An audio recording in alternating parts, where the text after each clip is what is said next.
जब राजा नहुष को स्वर्ग का राजा बनाया गया, तब पूरे देवलोक में खुशी की लहर दौड़ गई। शुरुआत में नहुष बहुत न्यायप्रिय और विनम्र थे।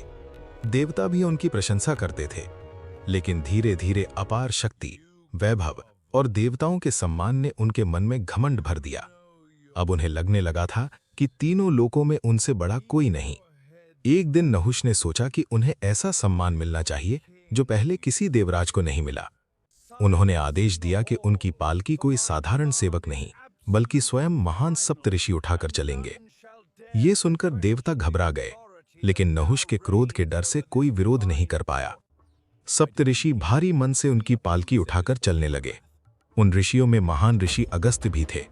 अगस्त ऋषि का शरीर छोटा था, इसलिए उनकी चाल बाकी ऋषियों से थोड़ी धीमी थी। पालकी धीरे चलती देख नहुष का अहंकार और बढ़ गया। वो बार बार चिल्लाने लगा, तेज चलो, पूरे स्वर्ग को मेरी शक्ति दिखाई देनी चाहिए। लेकिन जब पालकी फिर भी धीरे बढ़ी, तो क्रोध में अंधे नहुष ने अगस्त ऋषि को पैर से ठोकर मार दी।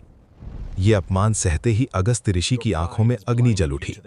उन्होंने क्रोधित होकर कहा, अहंकारी नहुष, तूने ऋषियों का अपमान किया है, इसलिए आज से तू स्वर्ग से गिरकर धरती पर एक विशाल अजगर बनेगा। श्राप सुनते ही आकाश में भयंकर गर्जना होने लगी। नहुष का दिव्य शरीर कांपने लगा और देखते ही देखते वो एक डरावने अजगर में बदल गया। अगले ही क्षण वह स्वर्ग से गिरकर घने जंगलों में जा पड़ा।